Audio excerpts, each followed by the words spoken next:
The children who work the cathedrals. Hey everyone.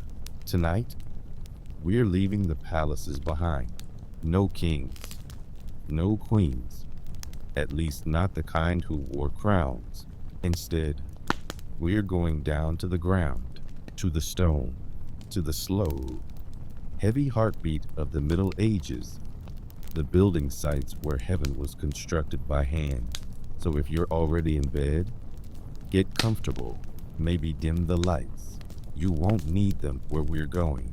Cathedral floors are dark, even at noon, and the air down there, cold, dry, smelling faintly of limestone dust, doesn't care what time it is, because tonight, we're visiting the children who built cathedrals, not the saints carved in marble, or the kings buried beneath them, but the ones who mixed the mortar, the ones who carried stones, the ones who left small fingerprints and footprints in the foundation, the quiet proof that faith, for many, was hard labor.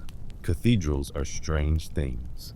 They look eternal, as if they just appeared, dropped from the sky by divine architecture. But of course, they didn't. They were built, stone by stone, and they took centuries. When you look at a cathedral like Chartres or Cologne or Amiens, what you're really looking at is time made solid. A structure begun by one generation, continued by another, and finished, if it was ever finished, by the great-great-grandchildren of the first. It's a family project that no family lived long enough to see complete. And somewhere inside that span of time were thousands of children, born and buried before the last bell tower even rose. Most of us imagine cathedral builders as adult craftsmen, seasoned masons, sculptors, engineers. And yes, they were there, but children were too. They started young as 8, sometimes even younger, depending on how desperate their families were. They began as apprentices, which sounds dignified, but mostly meant they were errand runners. They fetched water, carried stone chips away from the cutting yard, held tools, swept up, and tried very, very hard not to fall off the scaffolding. Medieval construction sites were busy, to put it mildly. You had carpenters, quarrymen, blacksmiths, glaziers, masons, and sculptors, all working in a kind of controlled chaos. Add to that the church officials wandering about pretending to understand geometry, and you have a scene that was part sacred labor, part organized confusion. Children were right in the middle of it. They learned by watching, by repeating, by being yelled at by men with calloused hands and little patience.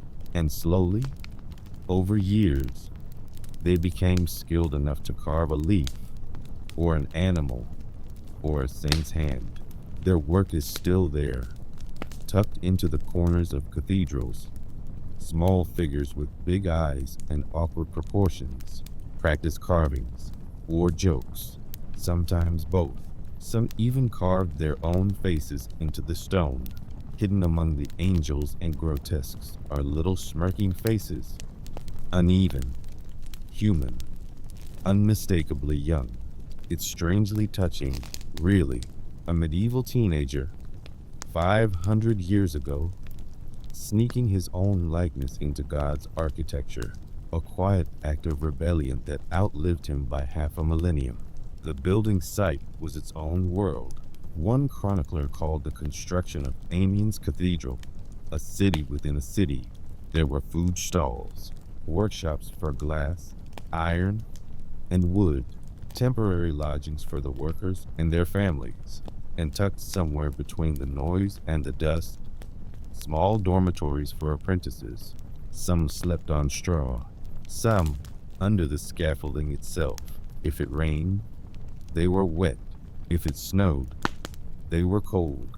And in summer, the stone dust stuck to their skin like chalk. Their pay was modest, sometimes non-existent. Instead, they were given meals, bread, onions, a little ale, and a promise, the promise of learning a trade. For many poor children, it was the closest thing to social mobility available. Not freedom, exactly, but a path upward, up the scaffolding, up the tower, up toward heaven. The work itself was dangerous. Falls were common. Tools slipped, blocks cracked, stone dust filled the lungs.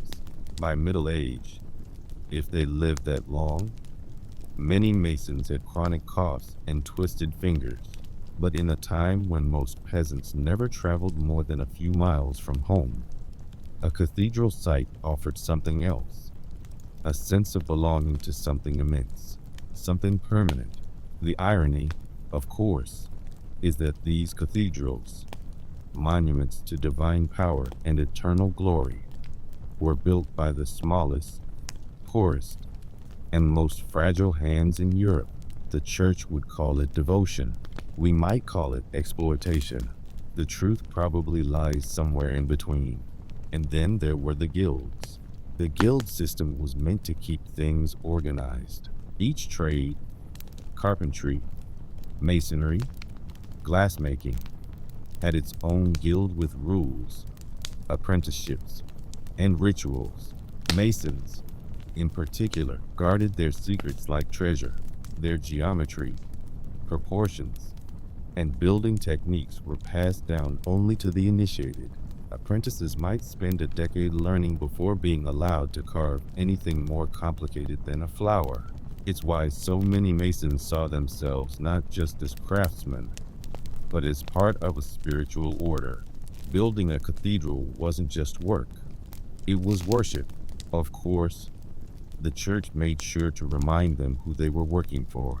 Every arch, every statue, every stained glass panel was designed not just for beauty, but for instruction.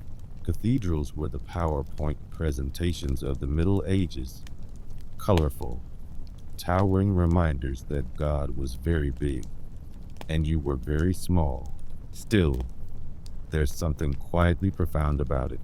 Those children, their entire lives spent working for a future they would never see, carving beauty for strangers they would never meet, leaving behind fingerprints in stone that no one was ever supposed to notice. It's easy to imagine them during a rare quiet moment, sitting in the shadow of a half-finished wall, eating their bread, watching sunlight through scaffolding, maybe wondering what the finished building would look like, maybe not caring, because in the rhythm of hammer and chisel, each day was already enough. Sometimes, archaeologists find traces of them. In York Minster, restorers discovered a small footprint pressed into dried mortar behind a choir stall. A child's, barefoot, probably about 10 years old. He would have walked across the wet surface without realizing he was leaving anything behind. And now, hundreds of years later, his footprint is one of the cathedral's most quietly moving relics. A human moment, accidental, unforgettable. Life on the site followed the rhythm of the church calendar. Work paused for feast days. Officially, at least. In reality, there was always something to finish. Meals were simple. Bread, onions, maybe salted fish if you were lucky. Water was often unsafe, so children drank watered-down beer instead, not for pleasure, just survival.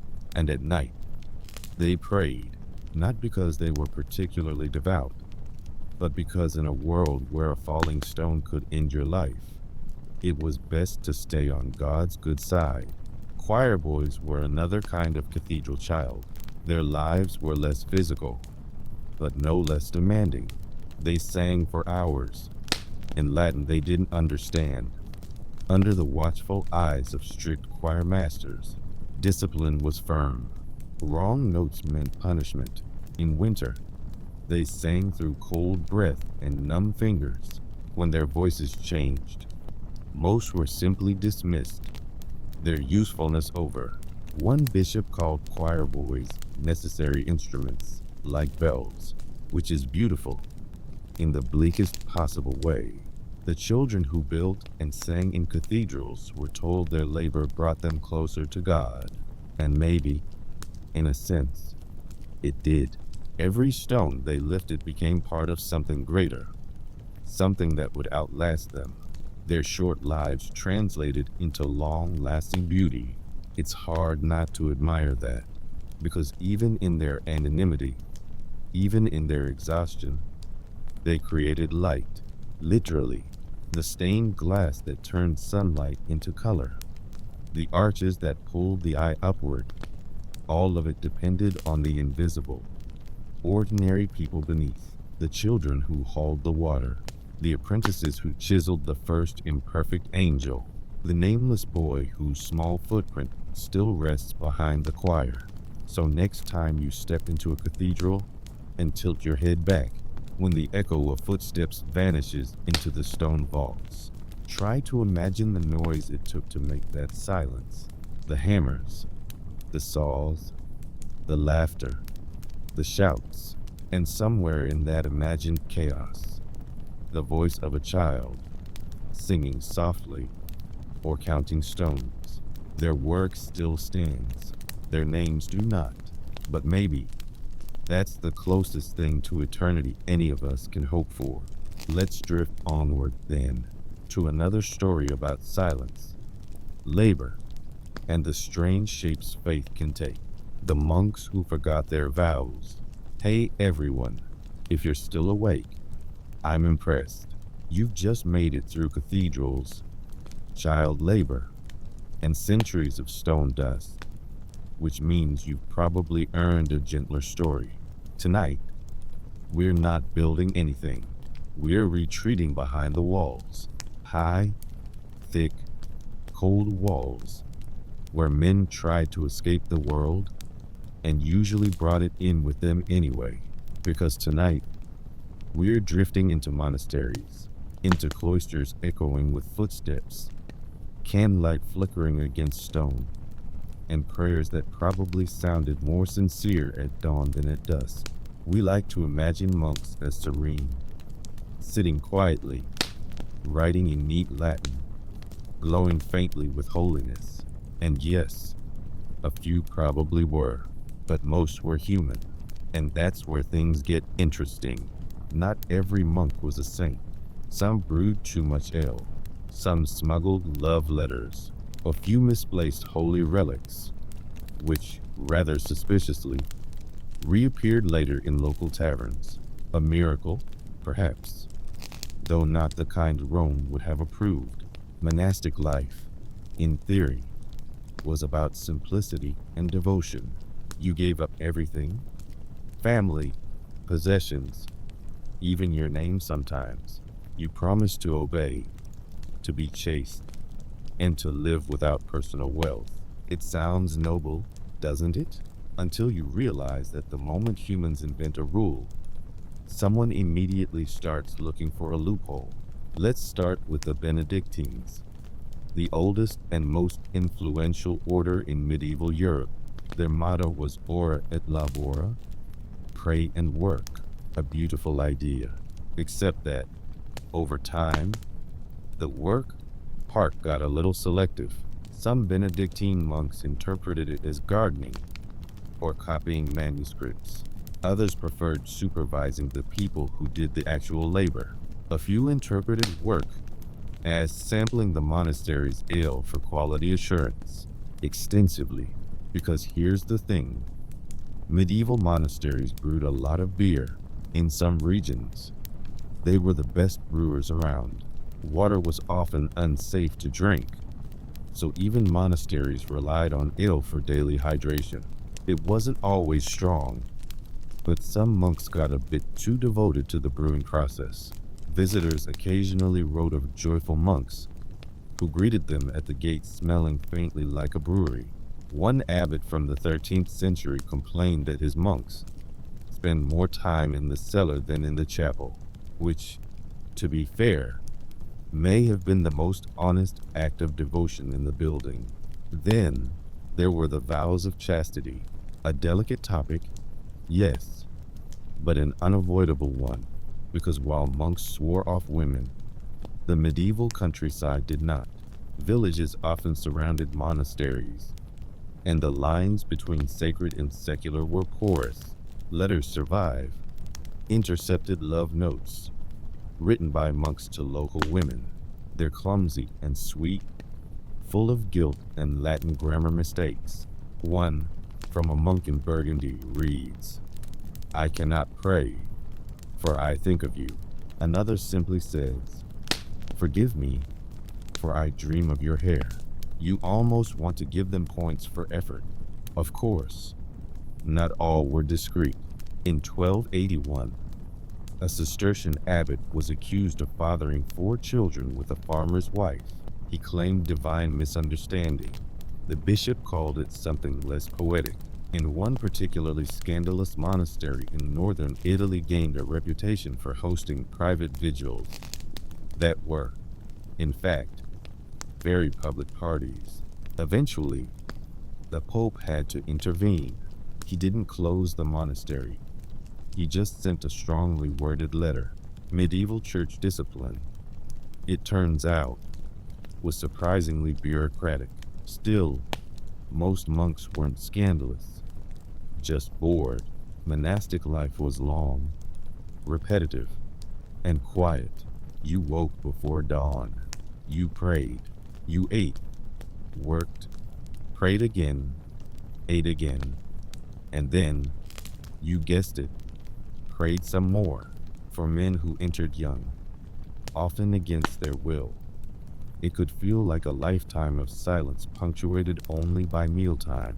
So, naturally, they got creative. Some found escape in books, others in music, a few in gossip. Because yes, monasteries were hotbeds of gossip. Who prayed too quickly, who slept during matins, who was seen sneaking extra honey from the kitchen.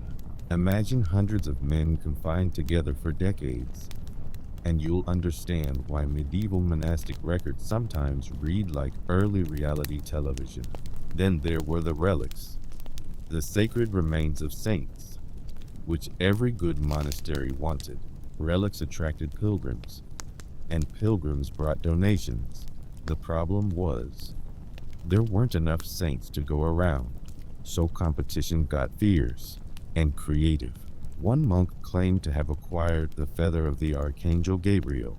Another monastery swore it possessed a vial of the Virgin Mary's milk, though suspiciously, it refilled itself after festivals. There were at least 12 alleged heads of John the Baptist floating around Europe at one point, which is impressive if you don't think about it too hard. Relic theft, or translation, as they politely called it, was practically a sport. Monks would sneak into rival monasteries, steal a saint's bone or scrap of cloth, and smuggle it home under their robes. They justified it by saying the saint wanted to move, a holy relocation, so to speak, and the public adored it, because in the medieval mindset, holiness was contagious. A single bone could protect an entire town, even if that bone occasionally looked suspiciously like a chicken leg. Let's not forget the monks' favorite pastime, writing things down. Monasteries were Europe's libraries, its publishing houses, and sometimes its rumor mills, scriptoriums. Those quiet rooms where manuscripts were copied were supposed to be places of focus and devotion, but marginal notes from surviving texts tell a different story. Monks doodled. They argued with each other in the margins.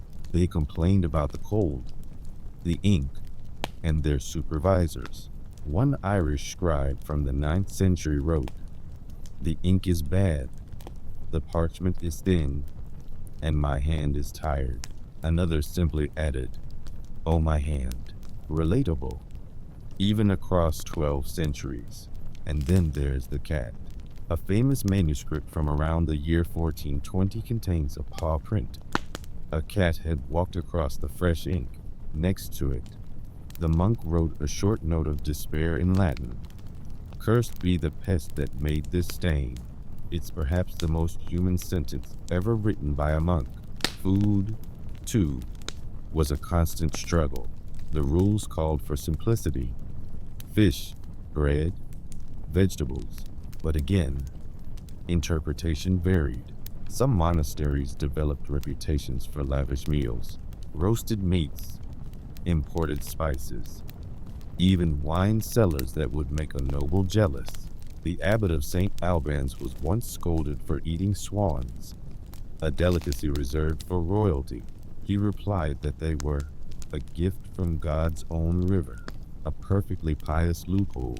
And yet, despite the indulgence, there were still moments of real devotion. The rhythm of prayer gave structure to lives that might otherwise have been aimless. For the boys who entered young, the monastery offered safety, a roof, food, education. It wasn't freedom, but it was certainty, and some did find peace there. A few even found joy, not in the strictness of the vows, but in the routine, in knowing exactly what each day would bring. Monasteries were also hospitals, schools, and inns. They copied books, treated the sick, and fed travelers. Some preserved the only surviving manuscripts of ancient Greece and Rome, quietly saving civilization between prayers. Others, less nobly, used their power to hoard wealth and land. By the 15th century, some abbots lived like princes: golden chalices, private servants, hunting dogs. Not quite what Saint Benedict had in mind, but the higher they rose, the harder they fell. When reformers came, centuries later, these wealthy monasteries were the first to be dissolved. And yet, we shouldn't be too harsh. They were men of their time, fallible, restless, occasionally drunk, but also the reason we know as much as we do about that world. They wrote it all down, even the embarrassing bits. There's a story from England about a monk who got lost returning from the tavern. He wandered into a pigsty, fell asleep, and was found snoring beside the livestock. The chronicler wrote that he had returned to his natural companions, which is cruel but memorable. There's another, gentler story from France. A monk who, every night, left a small piece of bread on the windowsill for the birds. When he died, the abbot said that the birds gathered outside the church during his funeral, singing. It's probably not true, but it's the kind of legend that feels like it should be. The truth about monasteries and about monks is that they were microcosms of the world outside. A little greed, a little kindness, a lot of routine, some genuinely holy, others barely functional. It's comforting. In a way, even the men who devoted their lives to perfection never quite managed it. They prayed for purity and often settled for plausible deniability. So next time you see a medieval manuscript or step into an old cloister, remember the people behind the prayers, the scribes complaining about the cold, the sleepy monk nodding off during matins, the one sneaking out for a pint on feast day, the one who left bread for birds. They weren't saints. They were just people trying to be good, and sometimes failing, gracefully or not. Let's drift onward, then, to another strange corner of medieval life, where devotion mixed with fear, and superstition took on a very human face. Because next, we're visiting the brides buried in ice, a quiet mystery from the far north, where love, death, and snow became impossible to tell apart. The brides buried in ice. Hey everyone, if you're still awake, that's impressive.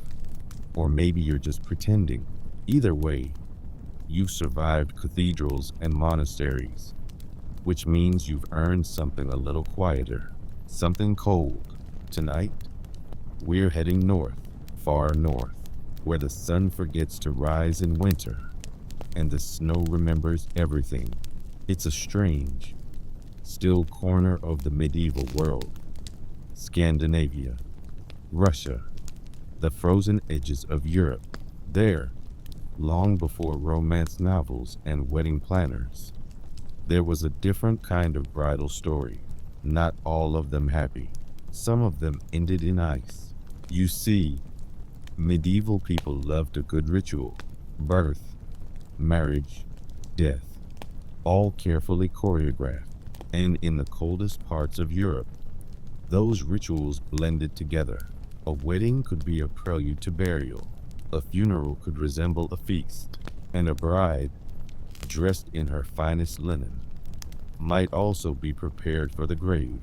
The line between wedding and death was thinner than frost on a window. And sometimes, both came on the same day. Let's drift back to around the 11th century, to a small settlement somewhere in northern Norway. Wooden huts, roofs sagging under snow, smoke curling from hearths, and a girl, 16, maybe 17, being prepared for marriage.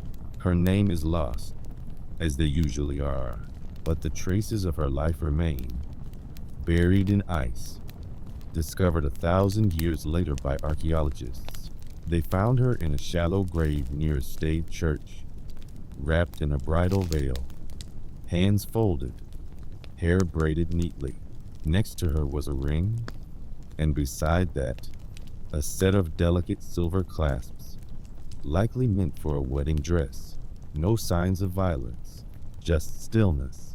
She had been dressed for a wedding that never happened.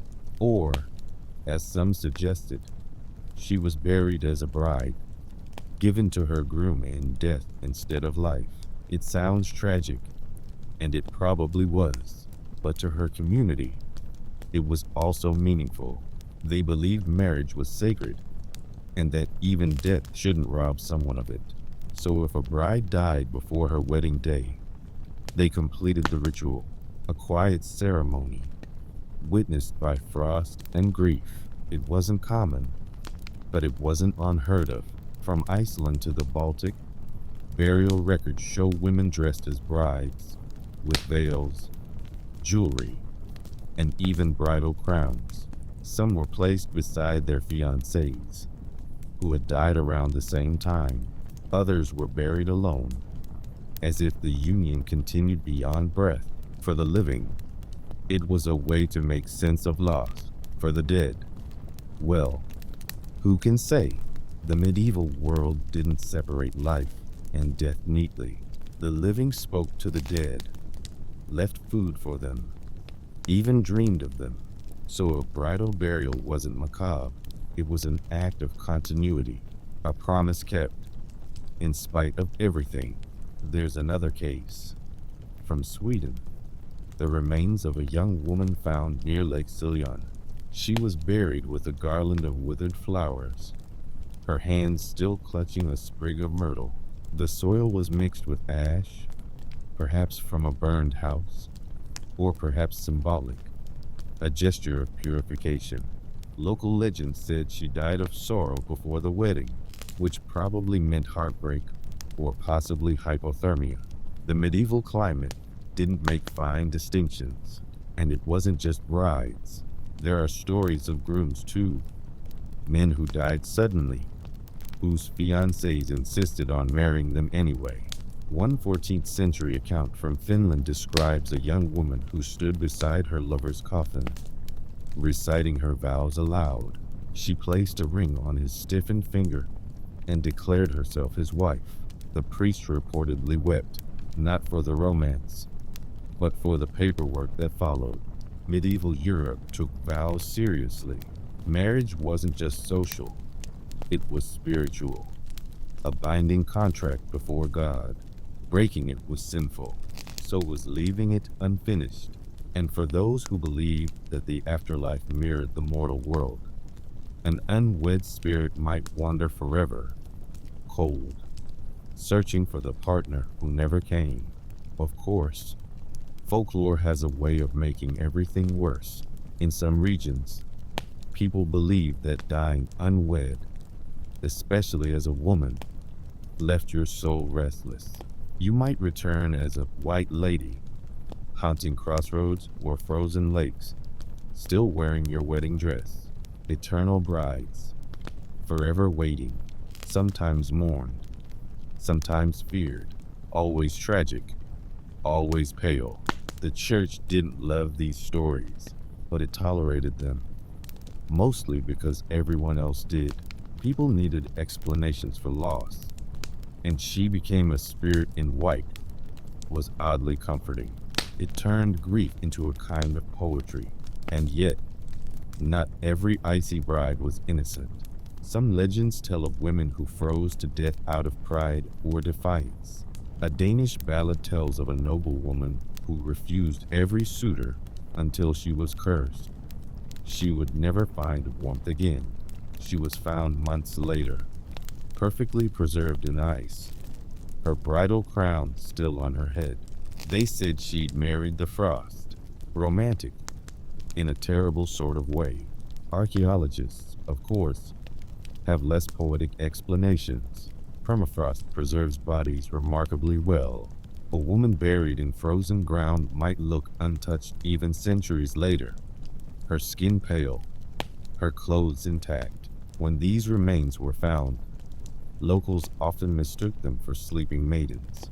There are records of peasants lighting candles near such graves, whispering that she still dreams.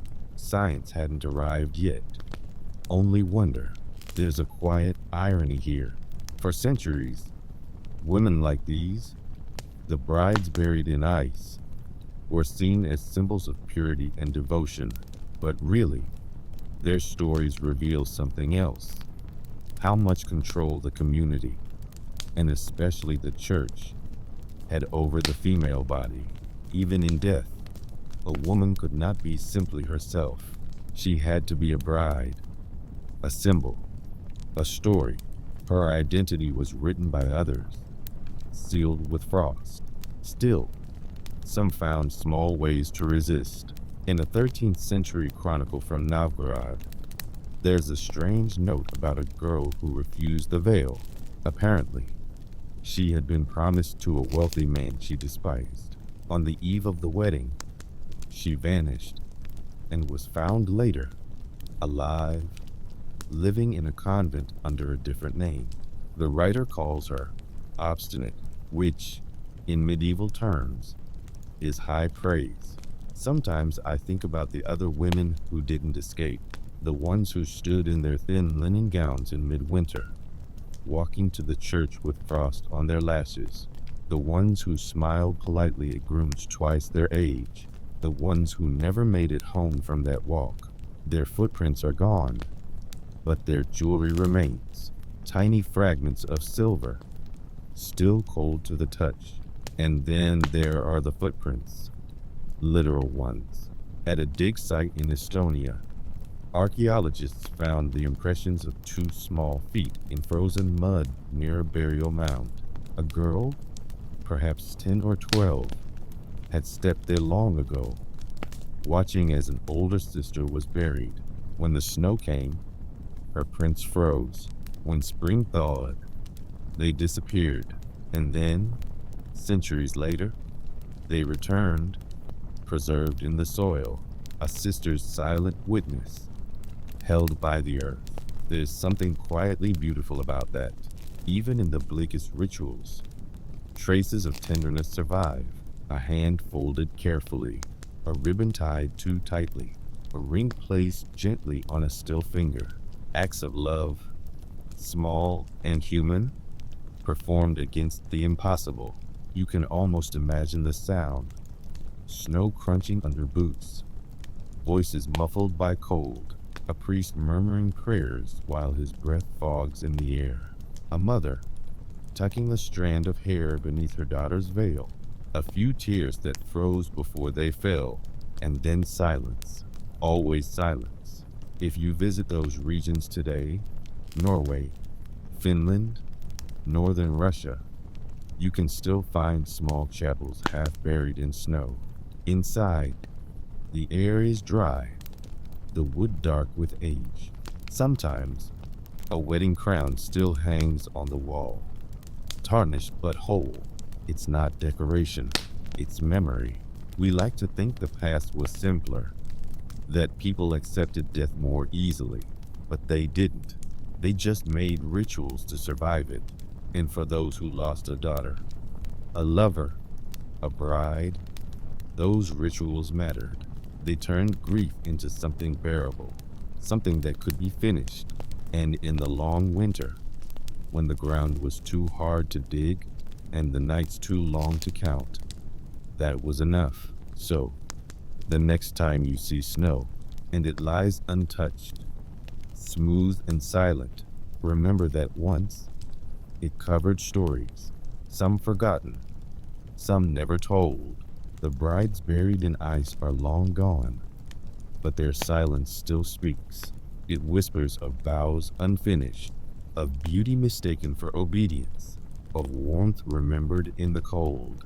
Let's leave them resting there, under the frost, under the centuries, and drift onward to a different kind of quiet endurance, not in ice, but in ink, because next, we'll meet the queens who couldn't write, women who ruled kingdoms, signed treaties, and commanded armies, all without ever being able to read the words written in their name. The queens who couldn't write. Hey everyone, welcome back. If you're still here, that's remarkable. Either you're very patient or already half asleep, which is entirely the point. So, breathe slow, loosen your jaw, and let's drift into the faint scratch of quills and the rustle of royal parchment. Tonight, we're not dealing with warriors or brides or monks. We're dealing with something far quieter, but somehow just as strange. Queens who couldn't write, women who ruled empires, negotiated marriages, and sometimes even ordered executions, all without ever holding a pen correctly. Now, to be fair, they weren't alone. For most of the Middle Ages, reading and writing were considered two entirely separate skills. You could read a prayer but not write a sentence. You could dictate a letter but not sign your name. And that was perfectly normal. Unless, of course, you happen to be running a country. Let's start with one of the more famous examples. Queen Matilda of Flanders, wife of William the Conqueror. She lived in the 11th century, back when England was mostly mud and politics. Matilda was clever, well-connected, and reportedly about 4 feet tall, which didn't stop her from being terrifying. Chroniclers called her small, but of great spirit, which is medieval code for you did not want to argue with her. She ran Normandy while her husband was off conquering England, raised an army when needed, and managed an entire court, but she could not write her own name. Her secretaries did that for her beautifully. In Latin, when documents required a signature, she used a cross, drawn carefully by someone else's hand. That cross carried more power than most libraries combined. It's a small irony. The conqueror's queen, who ruled 2 realms, reduced to a single inked mark, and yet, no one thought it strange. Education wasn't for noble women. It was for priests, monks, and men who didn't have to worry about childbirth or diplomacy. A century later, things hadn't changed much. Eleanor of Aquitaine, one of the most formidable queens in medieval history, was educated, yes, but her literacy was limited. She spoke multiple languages, composed poetry, and ran a vast empire, but she rarely wrote anything herself. Most of her letters were dictated to scribes.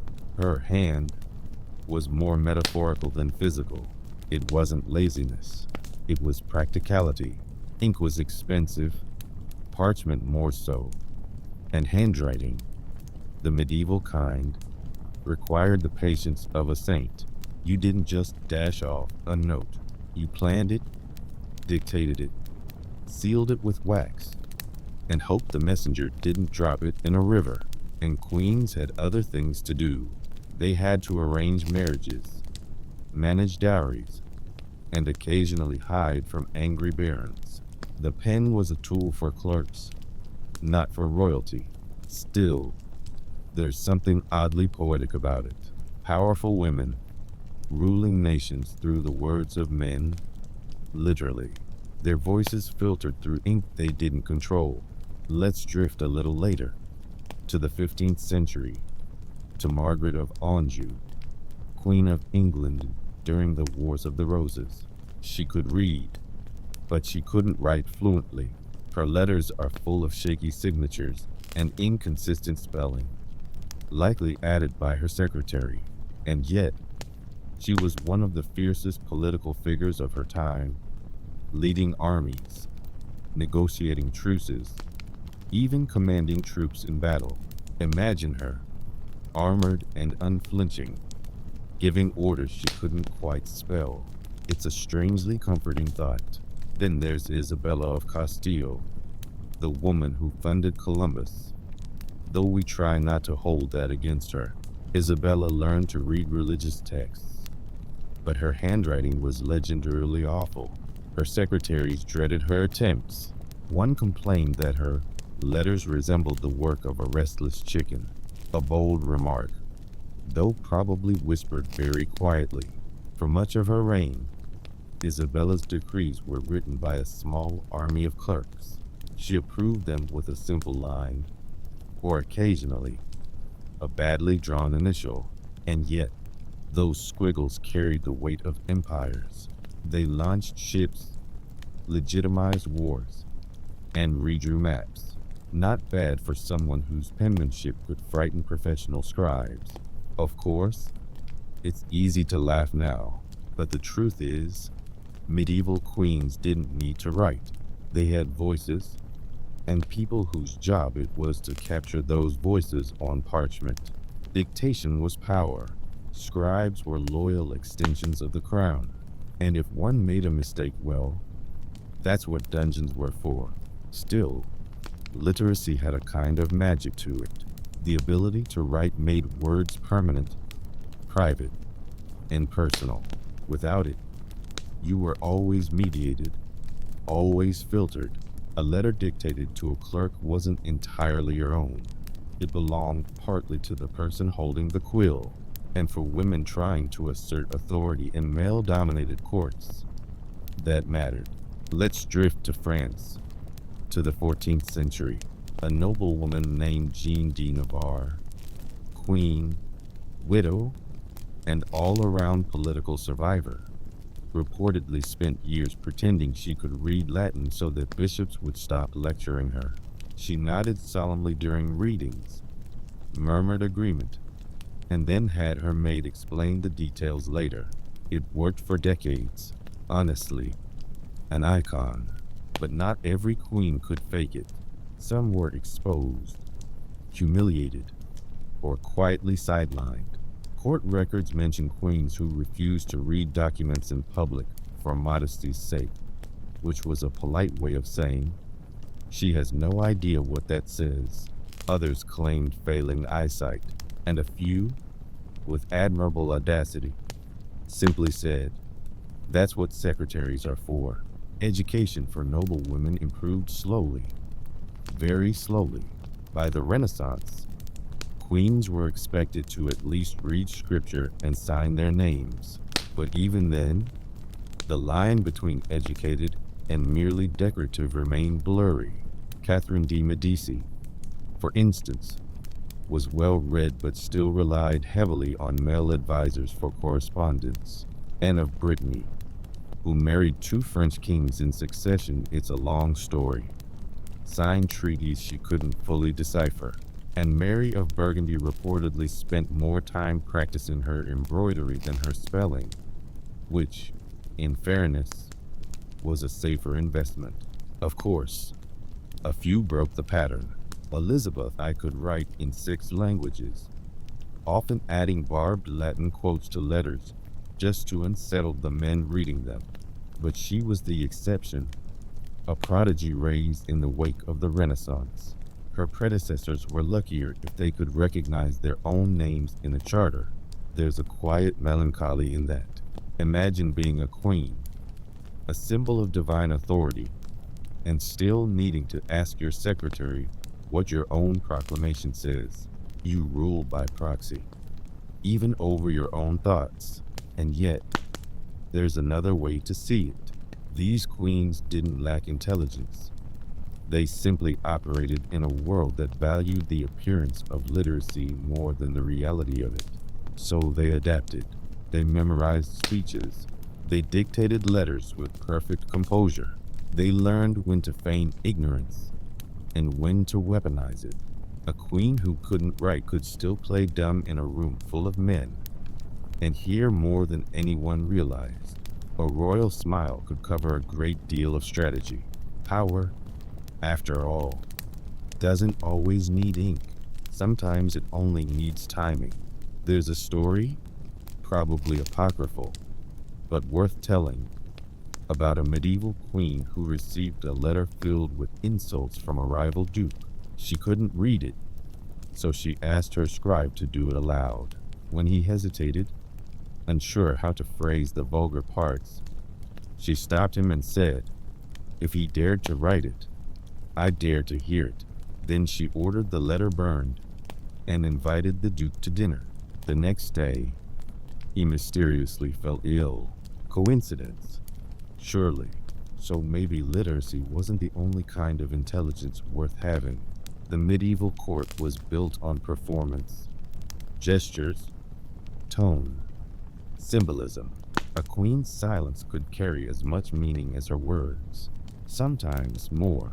Even so, the traces of their illiteracy remain everywhere, in uneven seals, uncertain signatures, and blank spaces where names should be.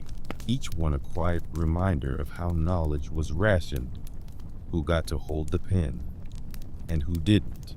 If you visit old archives, you can still see them. Charters with faint thumbprints instead of signatures, letters signed with little crosses, pressed shackily into wax. Some are smudged, as if the hand trembled. Some are perfect, neat, deliberate, as though the person knew they were making history, even if they couldn't read it. And in a way, they were, because those marks, those small, imperfect symbols, outlived them all. Their words, spoken but unwritten, became the architecture of kingdoms, and their ignorance, such as it was, turned into legend. People forgot their letters, but remembered their names. So, if you ever feel embarrassed about your handwriting, or about forgetting which they're to use, take comfort. Entire empires were governed by people who couldn't spell their own titles, and yet, the world kept turning. Let's drift onward, then, away from parchment and ink, into something more physical. The plague doctors who fainted first. Hey everyone, welcome back. If you're still awake, congratulations. You've officially outlasted several medieval physicians. If you're already drifting off, that's fine too. Just imagine yourself in a quiet 14th century street, with a thin fog curling around shuttered windows. The bells are distant, the air is not great, and somewhere nearby, a man in a long, bird-shaped mask is reconsidering his career choices. Yes, tonight, we're visiting the world of plague doctors, those eerie, beaked figures you've seen in paintings and costume shops. They look mysterious, wise, even, but the truth is, many of them were underqualified, underpaid, and frequently unconscious on the job. Let's begin where it all started. Europe, mid-14th century, when the Black Death rolled in like a dark tide. No one knew what caused it. Bad air, evil spirits, or perhaps God's particularly creative mood. The first symptoms were vague: a headache, a cough, a sense of unease. Then came the swellings, the infamous buboes, and a sudden realization that this was not going to end well. Doctors, as we call them, were in short supply. Most fled early. The ones who stayed were often the sort of men who had nothing left to lose. So city councils began hiring plague physicians. Their job was simple: attend to the sick, write reports, and occasionally burn things. The contract was rarely glamorous.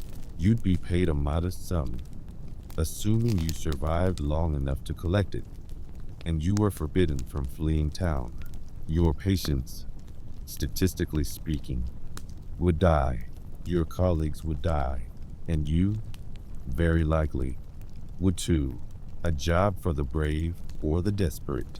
To make the role seem more official, they dressed the part: the beak mask, the wax cloak, the glass eyepieces, all meant to protect the wearer from miasma, the bad air thought to carry disease. The beak was filled with herbs and spices, lavender, mint, sometimes vinegar-soaked cloth. It helped with the smell, if nothing else. Unfortunately, the disease was carried by fleas, and fleas couldn't care less about aromatherapy. Still, it was a look. There's something impressive about a uniform that says, "I am both a healer and possibly a nightmare." The plague doctor's silhouette, long coat, pointed mask, staff in hand, became one of the most enduring images of the Middle Ages. It projected authority, even when the man inside it had fainted in a corner. Reports from the time suggest many plague doctors were not physicians at all. Some were barbers, some were butchers. One was a retired soldier who claimed experience in the treatment of wounds, which technically wasn't wrong. Others were students, bright enough to read, but not yet wise enough to realize what they'd signed up for. A Venetian account from 1630 mentions a young doctor who entered a plague house, took one look at the first patient, and immediately passed out into a pile of onions. The attendants thought he was dead and left him there overnight. He survived, miraculously, and was later promoted, presumably because no one else was available. Fainting, it seems, was not uncommon. The smell alone could overpower the strongest constitution. The mixture of decay, vinegar, smoke, and panic made even veterans unsteady. Some doctors wore perfume sponges inside their masks. Others chewed cloves or drank constantly. Wine, mostly, though occasionally something stronger for courage. There's a reason plague medicine recipes often include brandy. Still, they tried. They prescribed bleeding, leeches, and herbal poultices. They recommended avoiding sad thoughts, which feels optimistic. They advised not looking directly at the sick, lest the disease enter through the eyes. A bit of advice many followed enthusiastically. One Italian doctor, Giovanni da Ventura, recommended cutting a pigeon in half and pressing it against the buboes. Another suggested sitting between two fires to sweat out the bad air.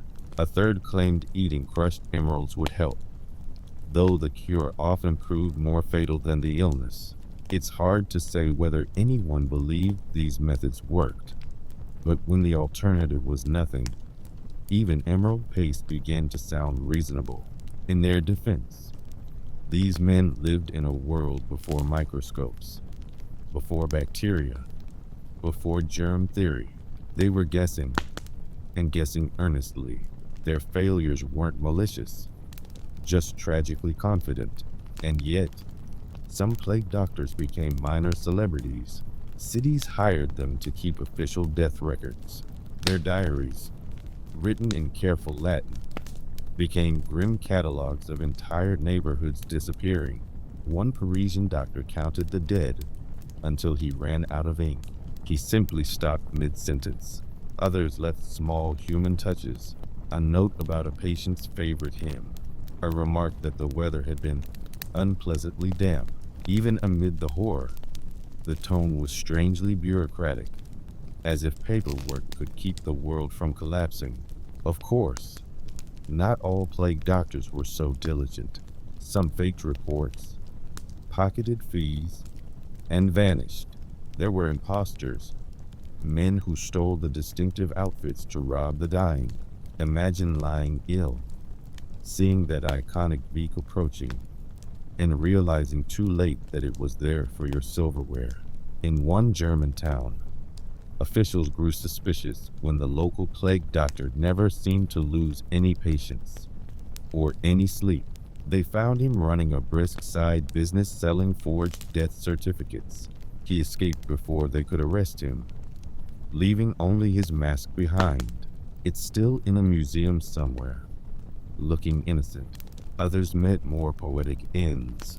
In Florence, a doctor insisted on visiting every patient personally to prove his faith. He made it through 3 days. His apprentice finished the week, then joined him in the parish graveyard. Faith, as it turns out, was not much of a disinfectant, but despite the chaos, plague doctors became part of a larger mythology. Half healer, half omen. Children feared them. Adults avoided them. Their presence meant things were very bad. But at least someone was taking notes. And when the plague finally ebbed, centuries later, those notes helped historians trace how the disease had spread, so in a quiet way. The fainting doctors mattered. Their strange uniforms survived long after the pandemics ended. The beaked mask became a carnival costume in Venice, a parody of death itself. People wore it to dances, laughed at it, flirted through it. It's human nature, really. Once something stops terrifying us, we turn it into fashion. Even the medical community eventually softened its judgment. Modern scholars found that the leather coats and glass lens actually offered some protection. Not much, but enough to reduce exposure. The herbs, too, weren't entirely useless. Many had mild insect-repelling properties, so the bird-beak fools were, in their way, onto something. Just a few centuries too early. One account from Prague describes a doctor who carried a small hourglass inside his sleeve. Every time he treated a patient, he turned it. When the sand ran out, he'd step outside to breathe, drink, and pray. He called it the rhythm of survival. He lasted longer than most. And that's the quiet truth of plague medicine. It wasn't heroic, or scientific, or even especially successful. It was endurance. People doing what they could, with what little they understood, in the face of something enormous. It's oddly comforting. History is full of brilliant triumphs, but it's also built on confusion and the small kindness of trying anyway. If you visit museums today, you'll see the famous masks displayed under glass. They look sinister, alien, almost inhuman. But once upon a time, they were simply practical, a layer between one frightened man and the unknowable. And beneath every mask, there was a face, sweaty, pale, often terrified, doing its best not to faint. A reminder that even the most ominous symbols in history were worn by someone just trying to make it through the day. So, if you ever feel overwhelmed by work or by the world, remember the plague doctors. They faced chaos in ankle-deep filth, armed with nothing but beaks full of rosemary and pure delusion. And somehow, civilization limped forward anyway. Let's drift onward. Then, the streets fading behind us, the scent of herbs dissolving in the air. Because next, we're heading somewhere quieter, to the stone halls of power, where the windows were small, the beds were vast, and the kings themselves could barely sleep. The insomniac kings of Europe. Hey everyone, tonight, we're staying up late with some people who also stayed up late. Royalty, the ones history usually calls the great, or the wise, but who, more often than not, spent the small hours pacing their bedchambers in silk nightshirts, muttering about taxes, God, or gout. Yes, this is the story of Europe's insomniac kings, men who could order wars with a wave of the hand, but couldn't, for the life of them, order a good night's rest. Let's ease into it. Picture a cold stone castle, a bed so large it could fit a small orchestra. The fire is low, somewhere beyond the walls. An owl is making that specific, hollow sound owls make when they know you're trying to sleep.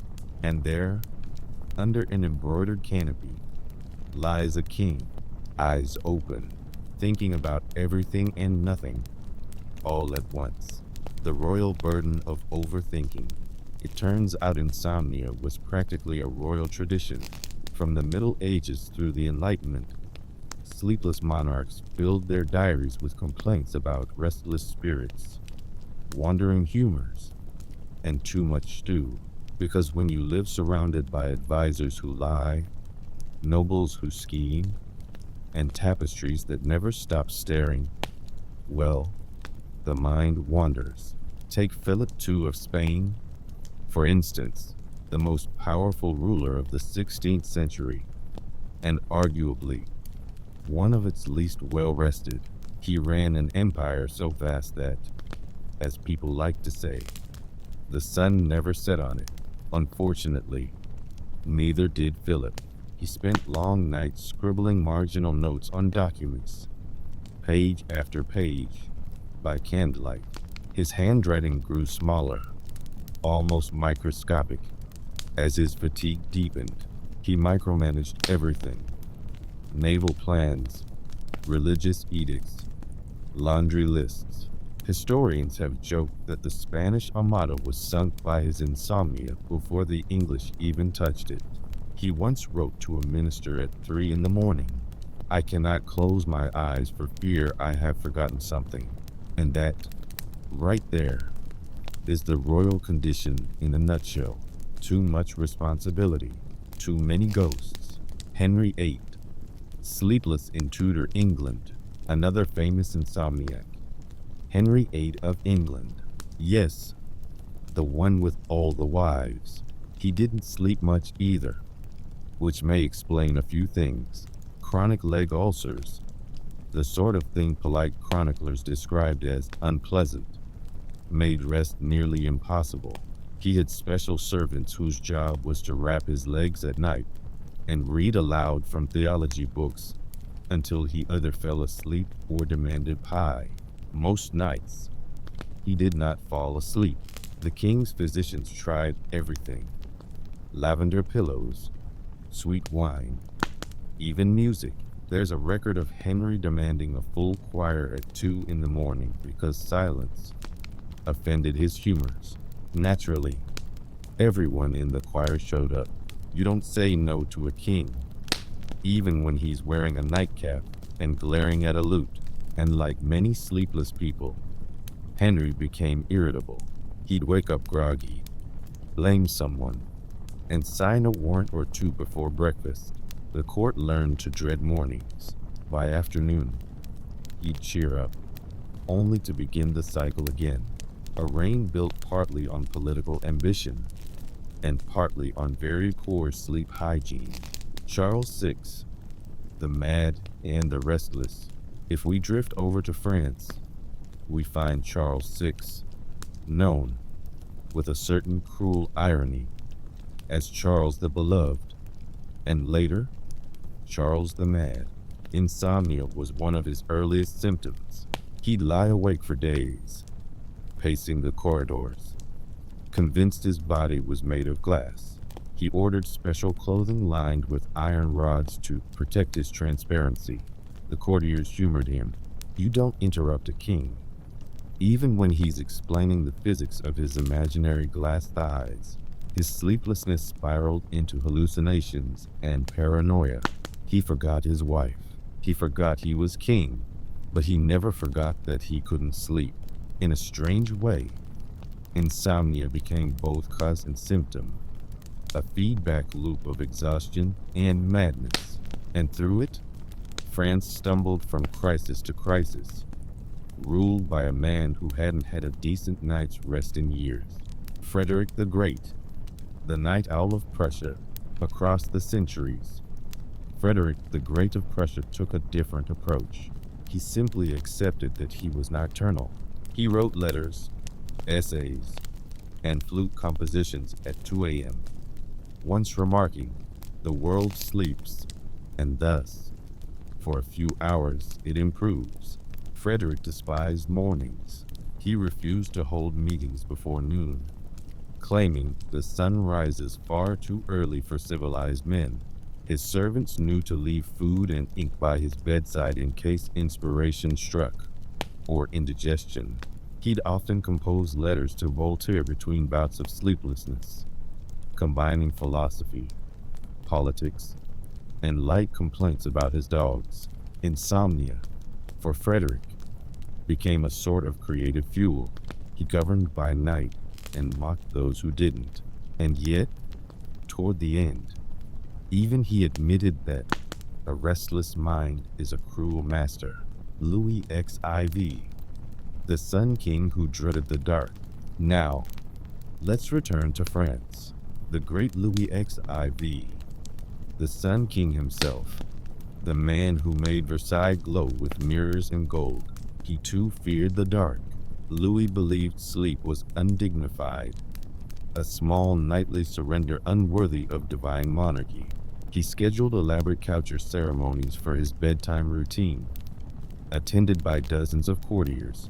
They'd stand around while he changed into embroidered nightclothes and discussed minor affairs of state.